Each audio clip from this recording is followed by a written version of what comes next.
जय हिंद दोस्तों। बबलू चावला जी ने हमारे कार यार फैमिली टेलीग्राम ग्रुप में हमसे पूछा था कि फ्लेक्स इंजन कब आ रहा है। इसी टॉपिक पर आज का ये वीडियो है।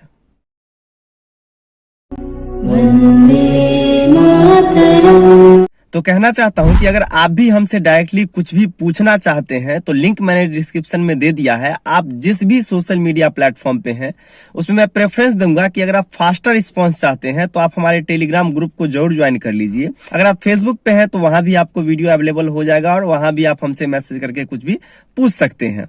अगर आप YouTube पे वीडियो देख रहे हैं तो यहाँ भी कमेंट बॉक्स मैंने आपके लिए ही खुला हुआ छोड़ा है। चलिए चलते हैं आज के टॉपिक की तरफ। फ्लेक्स इंजन कब आ रहा है, इस बात को जानने से पहले हम लोग ये देखते हैं कि आखिर फ्लेक्स इंजन इतना चर्चे में आया ही क्यों।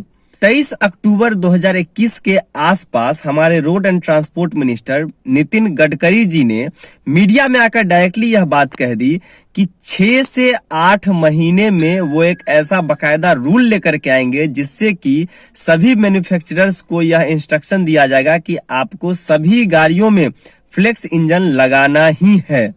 और मैं 6 महीने के अंदर फ्लेक्स इंजन मैंडेटरी कर रहा हूँ, मेरे हाथ में है।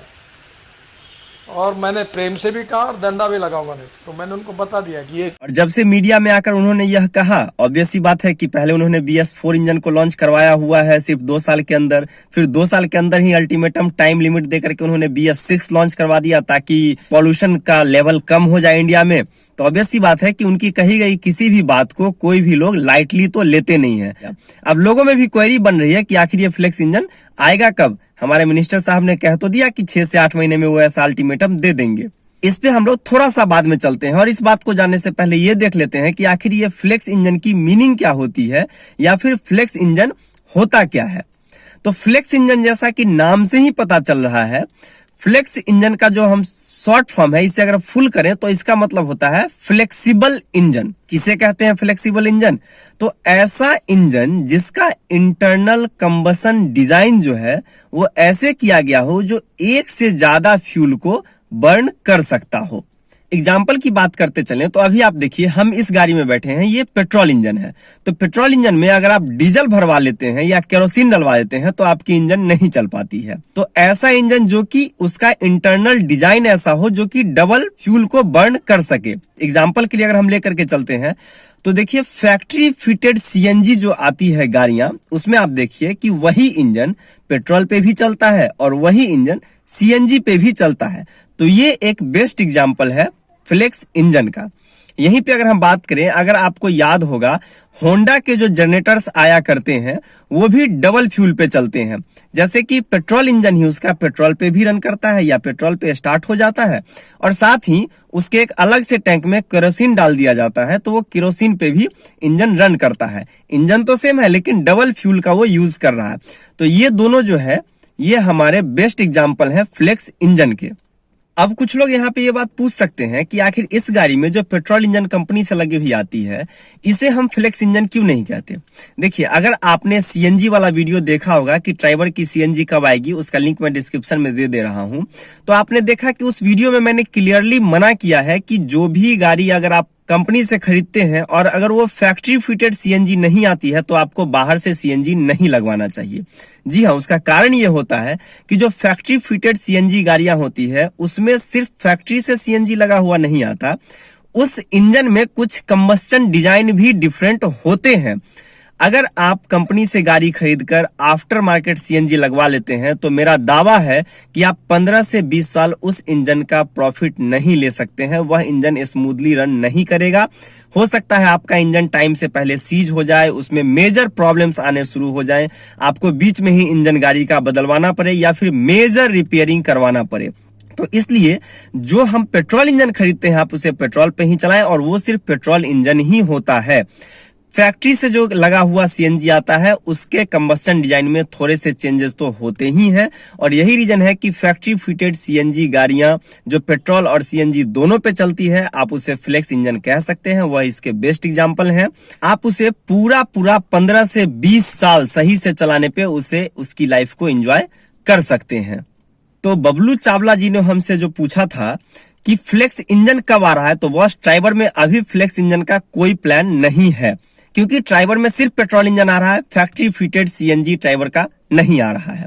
अगर हम बात करें इससे आगे की और दूसरी कंपनियों की गाड़ियों की, तो जिनमें फैक्ट्री फिटेड सीएनजी गाड़ियां आ रही है, आप उसके इंजन को आराम से फ्लेक्सिबल इंजन कंसीडर कर सकते हैं। अब रही बात की जो हमारे ट्रांसपोर्ट मिनिस्टर ने कहा, देखिए जब भी रूल आएगा तो सारी कंपनियों को लगाना ही पड़ेगा, लेकिन इससे पहले हम थोड़ा सा और डीप में देखते हैं। तो अभी जो दो एग्जांपल हमने आपको दिए होंडा जनरेटर के फ्लेक्सिबल इंजन होने के या फिर फैक्ट्री फिटेड वाले सीएनजी इंजन को जो मैंने फ्लेक्सिबल इंजन कहा, वो तो ठीक है। अब कुछ लोग इस बात से सहमत नहीं होंगे। देखिए, सहमत नहीं होने का कारण मैं ऐसे नहीं कैलकुलेट कर सकता, हम साइंस के लैंग्वेज में ही बात करेंगे क्योंकि ये पूरा साइंस का ही टर्म है। तो जो भी दो फ्यूल को बर्न कर पा रहा है इंटरनल कंबशन के हिसाब से, वो हमारा फ्लेक्सिबल इंजन है। लेकिन वो गाड़ी जो कि दो फ्यूल से चल रही है, एग्जाम्पल के लिए सीएनजी और पेट्रोल, वो फ्लेक्स व्हीकल नहीं है। इसका कारण क्यों है? क्योंकि इसके लिए हमको चलना पड़ेगा जो फ्लेक्स व्हीकल का डिफिनीशन है उसके तरफ। तो चलिए चल के देखते हैं कि फ्लेक्स व्हीकल का डिफिनीशन क्या है। A flex fuel vehicle or dual fuel vehicle is an alternative fuel vehicle with internal combustion engine designed to run on more than one fuel, usually gasoline blended with either ethanol or methanol fuel, and both fuel are stored in the same common tank.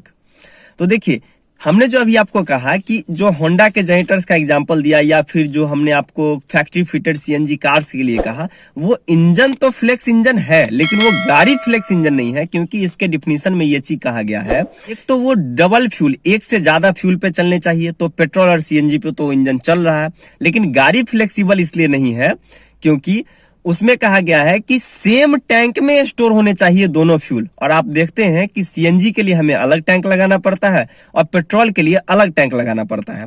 तो इस हिसाब से वह engine जो combustion कर रहा है वह इंजन फ्लेक्सिबल इंजन है, लेकिन आपकी गाड़ी फ्लेक्सिबल गाड़ी नहीं है। यहीं पे एक और पॉइंट इसमें मेंशन करना पड़ता है हमें कि आपका जो इंजन है वह मेनली एथेनॉल या मेथनॉल से चलना चाहिए।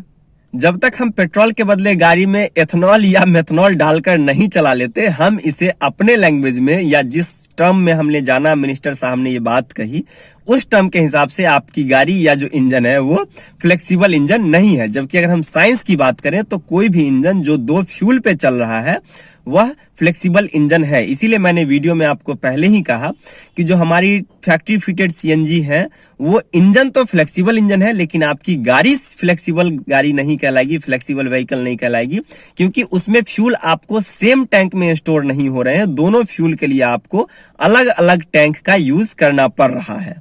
अब देखते हैं कि इंडिया में कौन कौन सी गाड़ियां हैं जो कि फ्लेक्सिबल गाड़ी कहलाती है।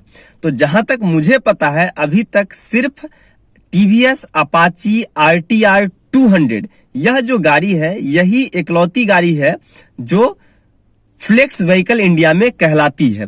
क्योंकि उसके टैंक में अगर आप पेट्रोल के बदले एथेनॉल भी डाल देंगे, मेथनॉल भी डाल देंगे 100%, तो भी वह गाड़ी कैपेबल है इजिली रन करने के लिए। अब चलते हैं चावला जी के क्वेश्चन के रियल आंसर की तरफ। उनका क्वेश्चन था कि फ्लेक्स इंजन कब आ रहा है। तो बस मार्केट में अगर आप देखें वर्ल्ड मार्केट में तो 60 मिलियन मींस 6 करोड़ से ज्यादा गाड़ियां जिसमें कि बाइक्स और लाइट व्हीकल ट्रक शामिल हैं वो बिक रही है। वो किस देश में बिक रही है? तो mainly Brazil, US, Canada, Europe and Sweden, इन 4-5 देशों में 60 मिलियन से ज्यादा गाड़ियां फ्लेक्स इंजन की बिक चुकी है। मार्च 2018 तक ही बिक चुकी है और आराम से चल भी रही है। तो रही बात इंडिया में कब आएगी, देखिए इंडिया में आने का सीन ये है बॉस कि नितिन गडकरी जी ने जैसे ही सरकार बनी थी उसके कुछ दिन बाद ही उन्होंने कह दिया था सभी कंपनियों को कि BS3 को छोड़ो और BS4 पे आ जाओ। और सिर्फ 2 साल का मौका उन्होंने दिया था सभी कंपनी को कि BS4 पे गाड़ियां बेचो और BS6 को लॉन्च कर दो। और आपने देखा कि BS6 लॉन्च हो गया। अब बात यह है कि देखिए BS4 लाने में भी कंपनियों को खर्च तो अच्छे खासे लगे थे और 2 साल में ही फिर BS6 पे आना पड़ गया। उसके भी रिसर्च एंड डेवलपमेंट में कंपनियों को अच्छा खासा खर्चा तो करना ही पड़ा था। उसके बाद से आप देख रहे हैं कि पिछले 2 साल से कोरोना ने पूरे समाज का, हम सब का, इवन आपका भी और कंपनियों का भी बैंड बजा के रखा हुआ है। तो अभी अगर हमारे मिनिस्टर साहब कहते हैं कि 6 से 8 महीने में वो रूल लेकर के आएंगे, तो ये डेडलाइन होना तो तय है अगर उन्होंने मन बना लिया है तो, लेकिन इस डेडलाइन को कोई भी कंपनी मीट कर पाएगी इसके चांसेस मुझे थोड़े कम ही नजर आ रहे हैं। लेकिन हाँ, मान के चलिए कि 6 से 8 महीने में नहीं तो 1-2 साल में हो सकता है, वो मैं अभी भी कह रहा हूं कि हो सकता है कि शायद फ्लेक्स इंजन सभी गाड़ियों में आना शुरू हो जाए। अगर हम फायदे की बात करें तो फ्लेक्स इंजन आने से फायदा ये होगा कि जब उसके टैंक में आप 100% एथेनॉल डाल के गाड़ी चलाना शुरू कर देंगे, तो देखिए एथेनॉल जो है वो आपको अनाज यानी कॉर्न से या फिर गन्ने से बनता है। तो इससे ये तो एक अच्छी चीज हो जाएगी कि हम विदेशों से हमें जो कच्चा तेल खरीदना पड़ता है वो नहीं खरीदना पड़ेगा। 100% एथेनॉल पे गाड़ियां चलेगी तो उसका देश में ही प्रोडक्शन हो जाएगा। किसानों को उन्हें इसका अच्छा खासा लाभ मिल पाएगा। हमारा जीडीपी ग्रोथ बढ़ जाएगा। रही बात पॉल्यूशन की, तो यह बात तो सही है कि गाड़ियों से जो धुएं निकलते हैं उससे पॉल्यूशन का स्तर पेट्रोल के मुकाबले कुछ कम, ज्यादा नहीं लेकिन कुछ कम तो हो ही जाएगा। लेकिन अब देखने वाली बात यह होगी कि आज भी हमारे देश में 70 to 80% जहां इलेक्ट्रिसिटी बनती है वहां कोयले को जलाकर इलेक्ट्रिसिटी बनाई जाती है, जिससे कि पॉल्यूशन तो होता ही है। तो जिन कंपनियों में एथेनॉल बनाए जाएंगे उन्हें गन्ने के रस को बर्न करने के लिए क्या यूज करना होगा? ऑब्वियस सी बात है कि कोल ही यूज होगा। तो इस केस में आप यह नहीं कह सकते पॉल्यूशन कुछ ज्यादा कम हो जाएगा। हाँ, यह होगा कि रोड पे पॉल्यूशन कम हो जाएगा। जहां एथेनॉल की फैक्ट्रियां लगेंगी उस एरिया में स्पेसिफिकली पॉल्यूशन बढ़ेगा ही बढ़ेगा। लेकिन इससे एक अच्छी चीज यह हो जाएगी कि इंडस्ट्रियल एरिया और रेसिडेंशियल एरिया में डिफरेंशिएट होता ही है। तो इंडस्ट्रियल एरिया में अगर पॉल्यूशन बढ़ता भी है तो उसे वहां पे कंट्रोल करने के अलग अलग उपाय लगाए जाएंगे। और रेसिडेंशियल एरिया में जो लोगों को सांस की बीमारी होती है या अलग अलग तरह के डिफरेंट प्रॉब्लम्स आपको देखने को मिल पा रहे हैं वह तो घट जाने ही चाहिए, ऐसा अनुमान है। बाकी रियलिटी में इसका क्या प्रभाव पड़ेगा यह तो आने के बाद ही पता चलेगा। तो आई होप बबलू चावला जी और आप सब लोगों को आपका आंसर मिल गया होगा। तो लाइक कर दीजिए इस वीडियो को, चैनल को सब्सक्राइब कर लीजिए और आप जिस भी सोशल मीडिया प्लेटफॉर्म पे हैं सभी का लिंक डिस्क्रिप्शन में दिया हुआ है, आप वहां जाकर के हमें जरूर फॉलो कर लीजिए, जरूर सब्सक्राइब कर लीजिए ताकि आपको इसी तरह की इंफॉर्मेटिव वीडियो की अपडेट्स लगातार मिलती रहे। दोस्त, ओमिक्रॉन बढ़ रहा है तो मैं आप सभी से रिक्वेस्ट करूंगा कि उतना ही घर से बाहर निकलें जितना आपको जरूरत हो। मास्क और सैनिटाइजर का प्रयोग लोगों ने बीच में करना बिल्कुल बंद कर दिया था, तो मैं आपसे रिक्वेस्ट कर रहा हूं कि मास्क और सैनिटाइजर का भरपूर प्रयोग करना शुरू कर दीजिए। फिजिकल डिस्टेंसिंग का पालन करना शुरू कर दीजिए। सोशल डिस्टेंसिंग नहीं करनी है, आपको मिल के रहना है, लेकिन फिजिकल डिस्टेंसिंग का पालन जरूर करना है। 4 व्हीलर चलाते हैं तो सीट बेल्ट जरूर लगाइए, 2 व्हीलर चलाते हैं तो हेलमेट जरूर लगाइए। अपना और अपने परिवार वालों का जरूर ध्यान रखिए। जय हिंद, वंदे मातरम।